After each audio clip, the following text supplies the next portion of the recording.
안녕하세요. 모디어 플란트 원장 유아정입니다. 제 유튜브를 봐주시는 분들한테 정말 감사드려요. 사실 저희 부모님도 잘 안 보시는 것 같은데 질문 남겨주시는 분들 정말 감사하게 제가 잘 보고 있거든요. 최근에 저한테 린네비 클라코스테론에 대해서 질문을 한 분이 계셨어요. 이게 최근에 이슈가 되면서 많은 분들이 물어보시더라고요. 이게 새로운 얘기가 아니거든요. 그래서 오늘은 이런 이슈가 되는 탈모 치료제들, 제가 왜 탈모 치료제 주식을 사지 않는 이유에 대해서 한번 얘기를 해보려고 해요.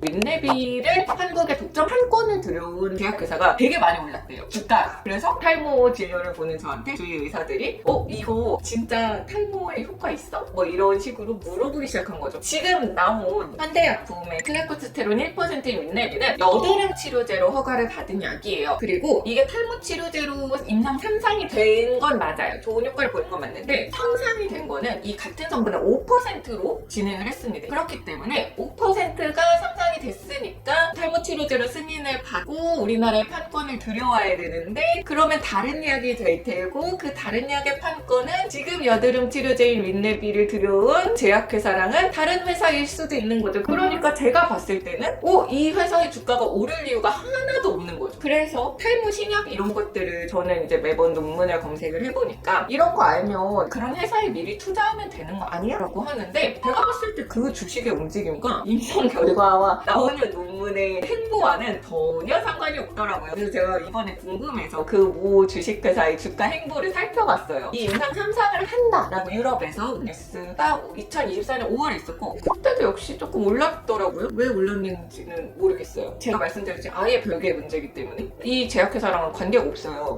그리고 최근에 엄청 올랐죠. 제가 봤을 때는 아예 다른 약의 임상 결과나 뉴스에 상관없는 제약회사의 주식이 널뛰기를 하는 거예요. 이것을 내가 이해하기는 어렵겠구나. 나는 주가의 움직임은 절대 예측할 수 없는 사람이구나라는 교훈을 한 번 더 얻었습니다. 왜 최근에도 그거 있었잖아요. 이재명 대통령이 정말 심각한 문제다, 탈모 질환이. 그래서 권고 적용을 검토하겠다라는 뉴스가 있었어요. 그 뉴스가 나온 이후로 국내에 있는 탈모 제약회사들의 주식이 엄청나게 뛰었습니다. 근데 탈모 진료를 하는 의사인 제가 봤을 때는 이게 권고 적용을 검토하겠다라고 하면 최소 1, 2년 정도 검토 단계가 들어가요. 왜냐하면 권고를 어느 단계의 탈모 환자한테서 해줄 건데, 급여 제한을 어떻게 해줄 건데, 그러면 이 증빙은 어떻게 할 건데, 뭐 이런 것들을 다 검토하는데 정말 최소 1, 2년이 들어갑니다. 그래서 이걸 실제로 정책으로 시행하려면 진짜 5년 정도는 걸릴 것 같은데, 이 뉴스가 하나 나왔다고 제약회사 주가가 뛴다고? 라고 생각을 했죠. 하지만 그렇게 의심할 때 역시 샀었어야 됐다. 제가 진짜 공감한 주식의 행보에 대한 짤이 있는데, 태풍 노루가 화제가 됐을 때 태풍 관련 수혜주를 사는 게 아니라 노루표 페인트를 사라, 이런 식으로 제가 움직일 수 없는 주식의 흐름을 저는 역시 그냥 주식을 하면 안 되는 사람이다 라고 예전부터 지금 생각을 해왔고, 역시 개별주를 사지 않고 있습니다.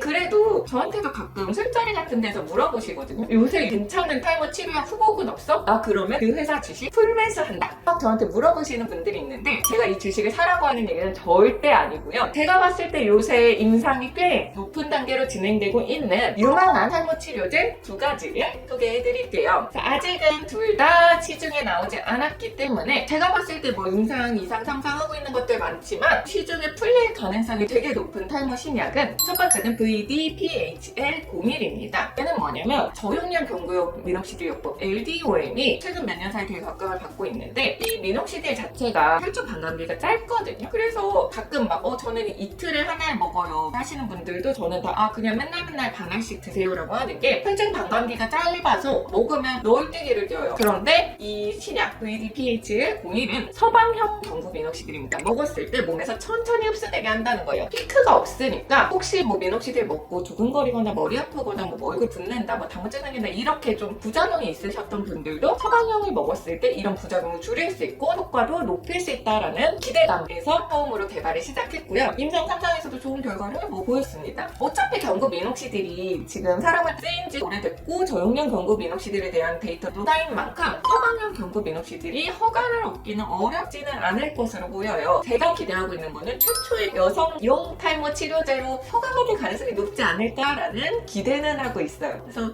얘는 괜찮다. 아마 시즌에서 곧 볼 수 있을 것이다. 라는 기대를 갖고 있고요. 두 번째는 PP405입니다. 대부분의 남성을 탈모 치료제가 안드로겐을 차단하는 기전을 중심으로 두고 있는데 대표적으로 피나스테라이드, 두타스테라이드가 있죠. 그리고 클라코스테론도 안드로겐을 차단하는 거는 역시 마찬가지. 그런데 얘는 조금 더 다른 기전이에요. 미토콘드리아의 피로부산 운반체 MPC라고 하는데 걔를 억제합니다. 미토콘드리아가 에너지를 대사하는 우리 몸 안에 공장 같은 존재거든요. 이 안에 미토콘드리아의 당 대사를 억제해서 락테이트, 젖산이 쌓이게 만드는데 이 젖산 자체가 휴지기에 있는 모낭 줄기세포를 자극해서 총장기로 들어가게 하는 역할이에요. 그래서 이제 임상 3상이 진행되고 있는데 8주간 사용했을 때 모발 밀도가 20% 증가했다라고 하고 이거는 사실 안드로겐 수용체랑은 상관이 없이 전반적으로 모낭 줄기세포를 자극해서 모발을 나게 하는 효과이기 때문에 우리가 흔히 말하는 발모제로도 좀 사용을 할 수 있는 거죠. 그러면 원형 탈모나 그냥 일반적인 휴지기성 탈모 이런 데도 좀 써볼 수 있는 거 아닐까라고 기대는 하고 있어요. 그래서 제가 알기로는 헬라지 파마시티컬스라고 하는 회사가 이걸 개발을 하고 있는데 이 회사의 주가도 많이 떴다라고 하더라고요. 그래서 제가 최근에 관심 있게 보고 있는 건 이 두 가지 탈모 신약들이고요. 뭐 재미난 신약들은 이거 말고도 여러 가지가 있는데 사실 뭐 하나의 약이 기적적인 효과를 기대한다 이거는 조금 제가 봤을 땐 어렵습니다. 예를 들어 비만 영역에서는 GLP-1 유사체가 시장을 씹어먹고 있잖아요. 그런 블록버스터 약물이 나오는 것은 아직은 조금 어렵지 않을까라고 하지만 여전히 제가 신약들 정보도 아니면 인상, 논문, 연구 결과들 관심 있게 보고 있고 좋은 게 나오면 바로바로 여러분께 소개해드리겠습니다. 영상 보시고 궁금한 점 있으면 댓글 달아주시고요. 좋아요, 구독도 부탁드립니다. 감사합니다.